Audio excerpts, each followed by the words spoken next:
So next module is arches. Arches are nothing but curved veins. ഈ curved structure-നെയാണ് arches എന്ന് പറയുന്നത്.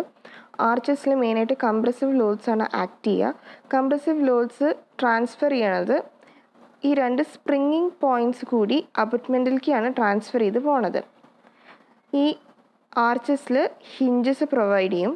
അതുപോലെ തന്നെ ടോപ്പ് മോസ്റ്റ് പോയിൻ്റ് എന്ന് പറയുന്നതാണ് ക്രൗണ്. ഈ ക്രൗണിൻ്റെ അവിടെയും ചില കേസസിൽ ഹിഞ്ച് കൊടുക്കും, ചില കേസിൽ കൊടുക്കില്ല. ഇനി റൈസ് എന്ന് പറയണത് സപ്പോർട്ട് തൊട്ട് ക്രൗണിലേക്കുള്ള ഡിസ്റ്റൻസിനെയാണ് റൈസ് എന്ന് പറയാം. ഇതാണ് ആർച്ചസിൻ്റെ സ്ട്രക്ചറും അതിൻ്റെ മെയിനായിട്ടുള്ള പാർട്സ്. നമുക്ക് ക്ലാസിഫിക്കേഷൻ ബേസ്ഡ് ഓൺ ഷേപ്പ് വെച്ചിട്ട് നമുക്ക് ആർച്ചിനെ നാലായിട്ട് ക്ലാസിഫൈ ചെയ്യാൻ പറ്റും. Parabolic arch, circular arch, elliptical arch and polygonal arch. Okay. Also based on support, it can be divided into three types, that is 3-hinged arch, 2-hinged arch and fixed arch. 3-hinged arch എന്ന് പറഞ്ഞാൽ രണ്ട് സപ്പോർട്ടും പിന്നെ ക്രൗണിലും ഒരു hinge വരുന്നതാണ് 3-hinged arch. 2-hinged arch പറയുമ്പോൾ സപ്പോർട്ട്സിൽ മാത്രമായിരിക്കും hinges ഉണ്ടാവുക.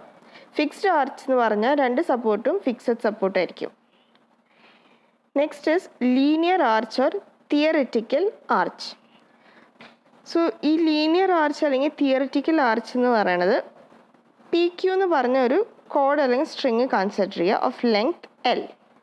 Okay, and there are weights W1, W2, W3 acting at points A, B and C. So for equilibrium ഈ ലോഡ്സ് ആക്ട് ചെയ്യുമ്പോൾ ഓട്ടോമാറ്റിക്കലി രണ്ട് സപ്പോർട്ട്സിൽ രണ്ട് റിയാക്ഷൻസ് അവിടെ ഫോം ചെയ്യും. The shape of the system forms A link work. ഇവിടെ load act ചെയ്യുമ്പോൾ ഒരു ലിങ്ക് വർക്ക് പോലെയാണ് അവിടെ ഷേപ്പ് ഫോം ചെയ്യണത്. ഇതിനൊരു ഫ്യൂണിക്കുലാർ പോളിഗൺ എന്ന് പറയും. This is the corresponding funicular polygon for the system of load applied. Now if the link system is inverted, each link is under compression.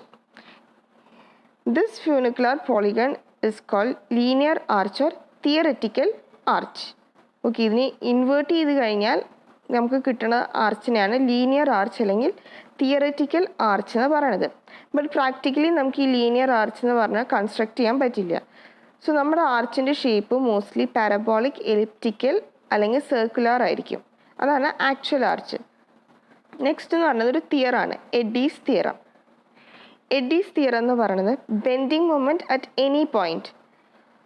Bending moment at any point of an arch is proportional to the vertical intercept between the linear arch and the central line of the actual arch. ഈ ഒരു shaded portion ആയിട്ട് bending moment എപ്പോഴും proportional ആയിരിക്കും. അതാണ് Eddy's theorem പറയണത്.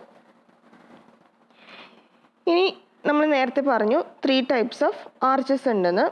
3-hinged arch ഉണ്ട്, 2-hinged arch ഉണ്ട്, fixed arch ഉണ്ട്. 3-hinged ആർച്ച് നമ്മൾ എടുക്കുകയാണെങ്കിൽ 3 ഹിഞ്ചസ് ഉണ്ടാവും. ഒരു ഹിഞ്ച് എന്ന് പറയുന്നത് ക്രൗൺ ഏരിയയിൽ. ഇപ്പം നമ്മൾ ഇതിലത്തെ സ്റ്റാറ്റിക് ഇൻഡിറ്റർമിനസി കണ്ടുപിടിക്കുകയാണ്. സ്റ്റാറ്റിക് ഇൻഡിറ്റർമിനസി എന്താണെന്ന് വെച്ചാൽ ഒരു സ്ട്രക്ചർ എടുക്കുകയാണെങ്കിൽ it can be determinate or indeterminate structures. Determinate structures എന്താണെന്ന് വെച്ചാൽ നമ്മുടെ equilibrium conditions, that is f(x), f(y) and sigma moment.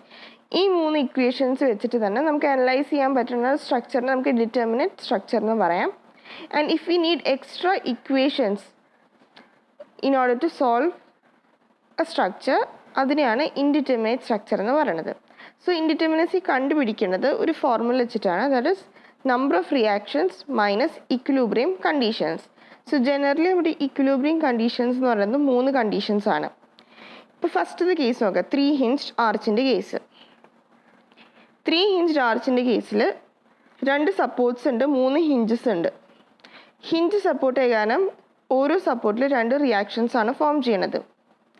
3rd hinge ഉള്ള കാരണം നമ്മുടെ ഇക്വിലിബ്രിയം കണ്ടീഷൻസ് എന്ന് പറയുന്നത് 3+1 ആവും.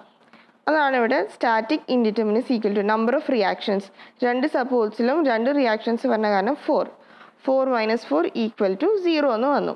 സോ 0 എന്ന് വന്നു കഴിഞ്ഞാൽ ഇതിൻ്റെ അർത്ഥം ഈ ഒരു ആർച്ച് എന്ന് പറഞ്ഞാൽ it is statically determinate. Next is 2-hinged arch. 2-hinged ആർച്ചിൻ്റെ ഫോർമുല എന്ന് പറയുന്നത് number of reactions minus equilibrium condition. And equilibrium condition ഈ കേസിൽ 3 തന്നെയാണ്.